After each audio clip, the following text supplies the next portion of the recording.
a bercé le long. Il y a des voix qui semblent ne jamais mourir.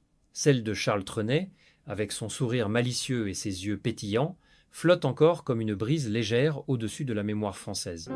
La mer, Yadajoie, Douce France, autant de refrains qui ont traversé les époques, réconciliant la France meurtrie de l'après-guerre avec l'idée même du bonheur.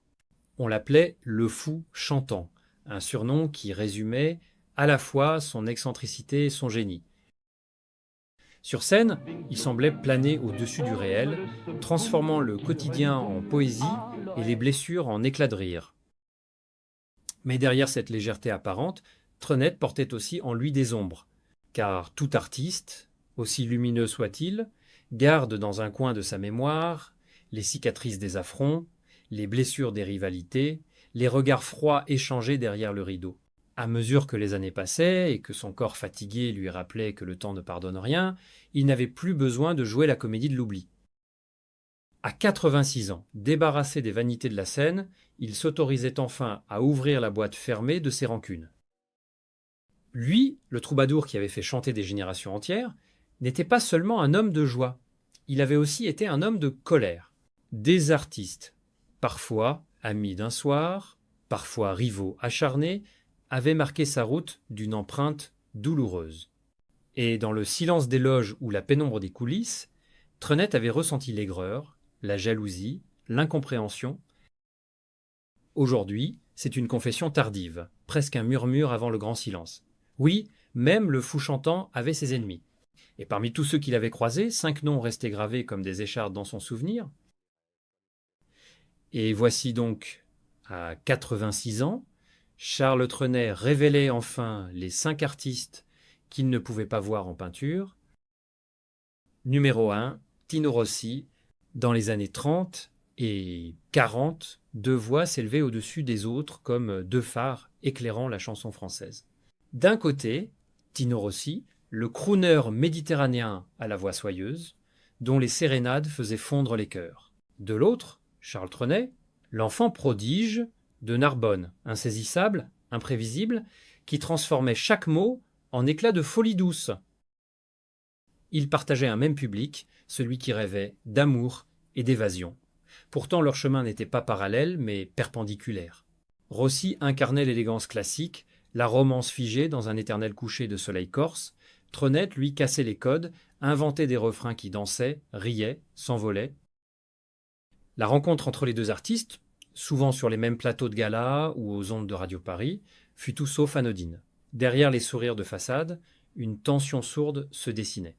Rossi, sûr de son trône, voyait en Trenet un provocateur un peu trop original, et Trenet, avec son sens inné de la dérision, trouvait chez Rossi une raideur qu'il ne supportait pas. À chaque fois qu'ils se retrouvaient, le public applaudissait, mais en coulisses, l'air devenait irrespirable. Le fou chantant lançait parfois une pique subtile mais acérée. La mer, c'est pas seulement une carte postale, elle peut être aussi un ouragan, une allusion que beaucoup interprétaient comme une moquerie envers Rossi et ses chansons trop lisses. Ce fut une rivalité silencieuse, nourrie par la presse qui adorait opposer ces deux icônes, et dans les yeux de Trenet, il y avait toujours cette lueur, l'envie de prouver qu'il n'était pas seulement l'élève turbule de la chanson, mais un véritable maître de son époque. Avec les années, la distance entre Charles Trenet et Tino Rossi ne fit que s'accentuer. Les journaux, toujours friands de confrontation, adoraient dresser des parallèles entre le roi des sérénades et le fou chantant. Trenet, qui avait horreur des étiquettes, supportait mal d'être comparé à celui qu'il jugeait trop prévisible. Rossi représentait pour lui une chanson figée dans un cadre doré, tandis qu'il rêvait de liberté, de mots qui volent, de notes qui éclatent comme des bulles de champagne. Il y eut un soir, raconté dans les coulisses d'un gala, où la tension atteignit son sommet. Rossi venait d'interpréter une de ses romances sirupeuses, le public l'avait ovationné. En coulisses, Trenet, moqueur, aurait laissé échapper cette phrase « La mère de Tino est calme, trop calme, moi je préfère quand elle gronde ». Le mot fit le tour des loges, se glissa dans la presse, et Rossi n'oublia jamais cette pique. De son côté, Tino Rossi ne se priva pas de critiques discrètes. Il trouvait Trenet trop léger et pas assez sérieux, comme si l'humour et la fantaisie n'avaient pas leur place dans la chanson française. Ces jugements, répétés dans l'ombre des confidences, blessèrent Trenet plus qu'il ne voulait l'admettre. Ainsi se construisit, au fil des décennies, une rivalité faite de sourires forcés sur scène et de silences pesants en coulisses. Jamais une réconciliation, jamais une complicité. Deux visions irréconciliables de la chanson, comme deux mers qui ne se rejoignent pas, l'une méditerranéenne et tranquille, l'autre océanique et tempétueuse. Et dans ses souvenirs les plus amers, Charles Trenet savait que Tino Rossi resterait à jamais le rival qu'il n'avait jamais voulu reconnaître comme frère d'armes. Numéro 2. Maurice Chevalier. Bien avant que Charles Trenet ne fasse danser la langue française avec sa fantaisie, Maurice Chevalier régnait déjà sur les scènes de Paris et d'Hollywood. Avec son canotier, son accent titi et son sourire inimitable, il était devenu l'incarnation même de l'élégance à la française. Pour toute une génération, il représentait le modèle absolu, la chanson légère mais parfaitement calibrée, la performance millimétrée qui séduisait aussi bien à Montmartre qu'à Broadway. Lorsque Trenet arriva, c'était comme un coup de vent qui renversait les meubles. Là où Chevalier imposait une discipline d'horloger, Trenet déployait un tourbillon d'improvisation et de poésie surréaliste. Cette opposition naturelle fit que le jeune fou chantant fut très tôt comparé au maître incontesté de la chanson française. Comparaison lourde et écrasante qu'il supportait mal. Dans les années 40, chaque apparition publique devenait prétexte à rapprochement forcé. Le fils spirituel de Maurice Chevalier titrait certains journaux. Or, Trenet refusait ce rôle d'héritier docile. Pour lui, Chevalier représentait l'ordre établi, la tradition qu'il fallait casser pour inventer autre chose. Derrière son sourire de scène, il ressentait le poids d'un patriarche qui ne laissait aucune place à la différence. Maurice Chevalier, de son côté, observait Trenet avec un mélange de curiosité et de scepticisme. Il ne comprenait pas ce mélange de jazz, de folie douce et de poésie enfantine. Trop déstructuré, trop impertinent. Et quand on lui demandait son avis, il répondait d'un ton condescendant. Trenet, un garçon original, mais qui finira par redescendre sur terre. Ces mots, que Trenet n'oublia jamais, résonnaient comme une condamnation. Entre eux, il n'y eut jamais d'amitié profonde, seulement des accolades polies sur les plateaux et une distance glaciale une fois le rideau retombé. Au fil du temps, cette relation faite de courtoisie de façade et de piques dissimulées devint une véritable cicatrice pour Charles Trenet. Dans les années 50, alors que son nom brillait déjà au sommet de l'affiche, il ne pouvait jamais se libérer de l'ombre de Maurice Chevalier. Chaque interview semblait ramener la comparaison « Vous êtes l'héritier naturel du grand Maurice, n'est-ce pas ?» Une formule qui irritait Trenet plus qu'elle ne l'honorait. Lui, l'inventeur d'un style unique, ne voulait pas être vu comme une simple continuation. Chevalier, fidèle à sa posture de patriarche, multipliait les conseils non sollicités. Il parlait de corriger l'excentricité de Trenet, de assagir ses textes, de canaliser son énergie. Trenet, avec son esprit libre, se sentait enfermé dans un carcan qu'il n'avait jamais demandé. Dans une interview des années 60, il se permit une réplique subtile. « Le sourire est une belle chose, mais parfois, il cache des dents. » Une phrase que beaucoup interprétèrent comme une allusion directe à Chevalier. Le fossé s'élargit encore lorsque Chevalier revint triomphalement d'Hollywood. Sa stature internationale fit de lui un monument quasi intouchable. Trenet, de plus en plus reconnu comme poète de la chanson, voyait néanmoins son art jugé avec la condescendance d'un aîné qui refusait de céder sa place. L'un incarnait la tradition rassurante, l'autre l'audace dérangeante. Ils ne se hurlèrent jamais dessus, ne se firent jamais de déclaration de guerre, mais le non-dit, plus lourd encore que les disputes ouvertes, resta suspendu entre eux. Dans la mémoire de Trenet, Chevalier fut à la fois un modèle involontaire et un obstacle permanent. Et ce qu'il ne pouvait pas lui pardonner, c'était ce regard condescendant, ce ton paternaliste qui réduisait son génie à une fantaisie passagère. Ainsi, entre le patriarche au canotier et le fou chantant, il n'y eut jamais de passerelle véritable. Seulement une route parallèle où chacun avançait en jetant parfois de loin un sourire qui ressemblait davantage à une grimace. Numéro 3. Gilbert Bécaud. Lorsque la guerre prit fin et que la France chercha une nouvelle respiration, un autre nom s'imposa sur les scènes, Gilbert Bécaud. Monsieur 100 volt, comme on l'appelait, incarnait une énergie volcanique. Chemise trempée de sueur, piano martelé avec rage, gestes larges comme des éclairs, il était l'opposé absolu de Charles Trenet. Pour le public, l'arrivée de Bécaud fut une révélation. La jeunesse voulait de la fureur, du rythme, un souffle qui ressemblait au jazz américain et à l'électricité des temps modernes. Et soudain, les journaux commencèrent à écrire « Après l'ère Trenet, voici l'ère Bécaud ».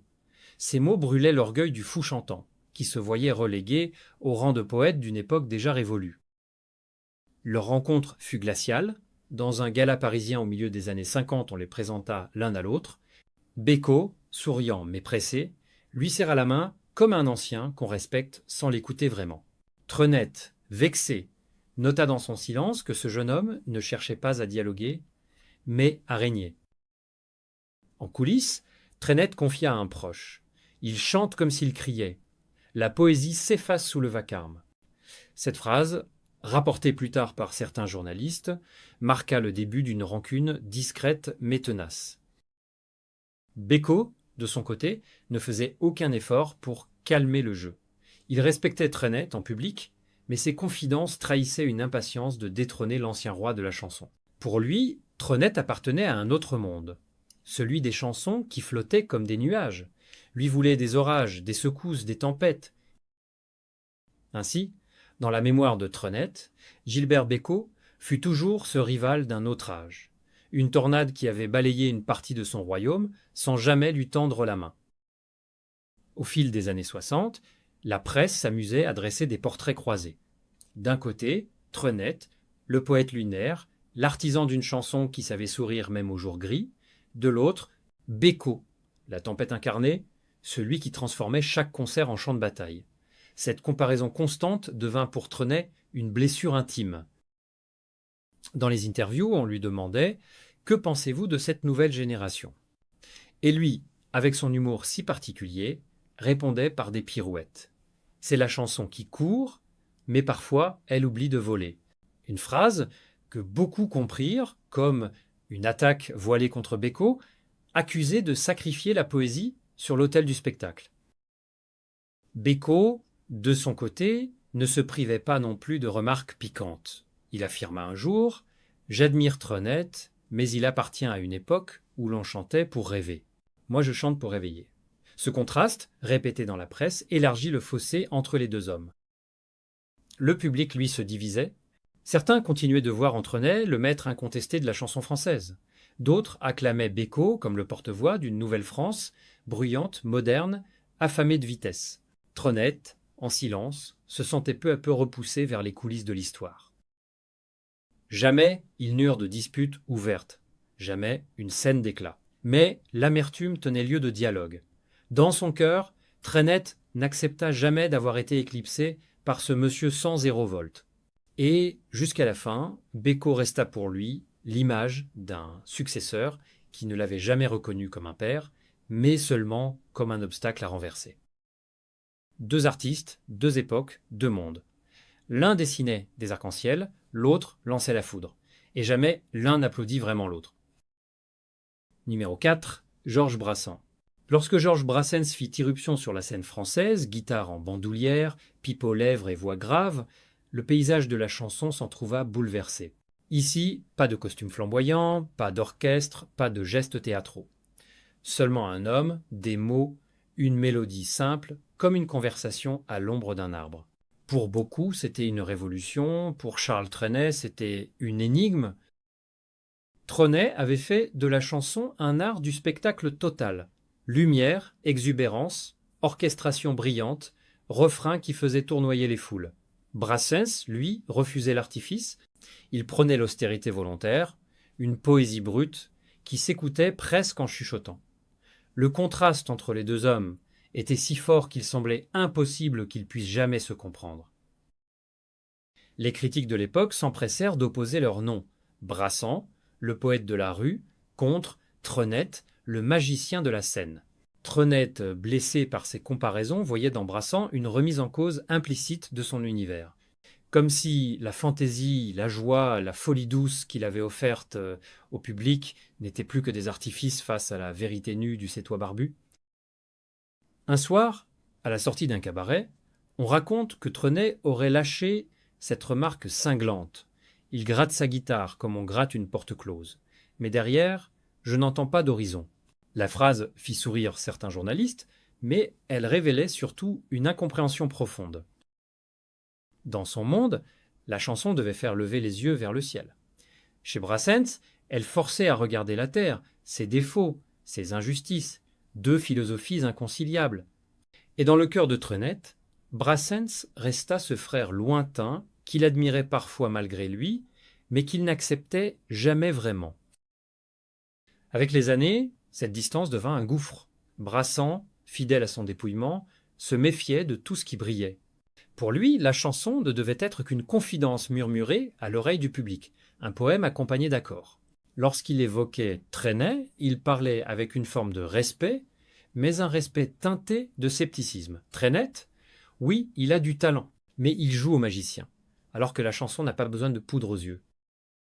Ces paroles, rapportées par certains journaux, blessèrent profondément le fou chantant, car, dans l'esprit de Trenet, le spectacle n'était pas une illusion, c'était une manière de sublimer la vie, d'élever les âmes au-dessus du quotidien. Brassens, en refusant cet aspect, lui paraissait réduire la chanson à un exercice d'ascèse. De son côté, Trenet ne cacha jamais son agacement. Il trouvait chez Brassens une sécheresse, une gravité qui manquait de couleur. La vie n'est pas qu'une succession de mots graves, disait-il un jour, elle doit aussi éclater de joie. Mais Brassens, campé sur son dépouillement, continuait à séduire un public avide de sincérité brute. Jamais ils ne cherchèrent à collaborer, jamais ils ne tentèrent de rapprocher leurs univers, trop d'écart de style, trop de désaccords philosophiques. Et dans l'esprit de Trenet, Brassens demeura cette énigme indéchiffrable, un poète respecté, mais étranger à son monde. Deux poètes, deux chemins, l'un tendait vers les étoiles, l'autre restait au ras du sol. Et entre ces deux horizons, il n'y eut jamais de passerelle. Numéro 5, Édith Piaf. Elle était la môme, voix fragile et puissante à la fois, incarnation d'une France blessée mais debout. Lui, c'était le fou chantant qui transformait la grisaille en feu d'artifice de mots. Deux destins qui semblaient opposés, deux univers qui auraient pu s'ignorer, mais que les hasards du métier placèrent souvent côte à côte. Édith Piaf et Charles Trenet, c'était la rencontre du tragique et du fantaisiste. Piaf chantait l'amour comme une plaie, une brûlure indélébile. Trenet, lui, faisait de l'amour une danse, un souffle léger, une insouciance qui ne craignait pas les lendemains. Sur scène, leurs voix captivaient chacune à leur manière. En coulisses, le contraste devenait un choc frontal. On raconte que lors d'une soirée parisienne, Piaf aurait confié à des proches « Trenet, c'est joli, mais trop léger. La vie, ce n'est pas une plaisanterie. » La remarque, rapportée à Trenet, le piqua au vif, car, derrière ses erreurs, il savait mieux que quiconque que la douleur existait simplement, il avait choisi de la transfigurer en lumière. De son côté, il répliqua un jour, avec cette ironie qui lui était propre, « Piaf chante la nuit, moi je chante le soleil. Nous n'avons pas les mêmes heures. » La formule fit sourire la presse, mais c'est là une fracture entre les deux monuments. Pour le public, ils représentaient deux visages d'une même époque, mais pour eux-mêmes, ils incarnaient deux vérités inconciliables, l'ombre et la lumière, la blessure et le rire. Leur antagonisme atteignit son sommet lorsqu'on envisagea, à la fin des années 40, une collaboration scénique. L'idée paraissait séduisante, unir la gravité de Piaf à la fantaisie de Trenet, deux monuments incarnant les deux pôles de la chanson française, mais l'expérience tourna court. Aux répétitions, Piaf exigeait une intensité dramatique constante. Chaque mot devait porter une blessure. Trenet, lui, cherchait la légèreté, l'élan, le sourire derrière les larmes. Les deux univers se heurtèrent comme deux plaques de verre impossibles à souder. La rumeur raconte qu'après une dispute voilée, Piaf lâcha cette phrase glaciale. « Je ne peux pas chanter avec quelqu'un qui ne croit pas que la douleur existe. » Trenet, blessé, ne répondit que par un éclat de rire, mais un rire amer, qui masquait la cicatrice. Il savait, au fond, que Piaf confondait légèreté et insouciance, alors que pour lui, la joie était une manière de résister au malheur. Dès lors, leurs chemins se croisèrent rarement. Sur les plateaux, ils échangeaient un salut poli, parfois un mot, jamais un sourire véritable. Les journalistes adoraient souligner ce contraste. La môme et le fou, titraient-ils, comme s'ils voulaient transformer leur opposition en mythe. Dans ces dernières années, Trenet évoqua encore cette fracture. Il disait « Piaf ne m'a jamais compris. Elle cherchait l'abîme. Moi, je cherchais le ciel. » Et cette phrase résume peu être mieux que tous leurs désaccords. L'un chantait les blessures, l'autre les pansements. Ainsi, entre Piaf et Trenet, il ne resta qu'un silence lourd, une incompréhension qui traversa le temps, et jamais leurs regards ne se croisèrent de nouveau comme autrefois. À la fin de sa vie, Charles Trenet demeurait ce paradoxe vivant, un homme qui avait semé la joie partout, mais qui, au fond de lui, gardait des blessures invisibles. Ses chansons avaient fait oublier la guerre, les privations, la grisaille des lendemains incertains. Il avait offert à la France une promesse d'évasion, des refrains qui flottaient au-dessus des ruines, comme des cerfs-volants de papier coloré. Mais derrière la lumière, il y eut toujours ces ombres, ces noms qui pesaient sur sa mémoire, comme des cailloux au fond de la poche. Tino Rossi, rival des mers tranquilles, lui avait rappelé qu'on ne partage jamais un trône sans amertume. Maurice Chevalier, patriarche souriant mais condescendant, avait fait de lui un éternel héritier malgré lui. Gilbert Bécaud, tornade électrique, l'avait relégué dans le passé d'une époque qu'on disait révolue. Georges Brassens, poète de la Terre, incarnait une chanson qu'il ne pouvait ni comprendre ni aimer. Et enfin, Édith Piaf, sœur d'une génération marquée par la douleur, lui avait opposé une vision du monde trop sombre pour qu'il puisse la rejoindre.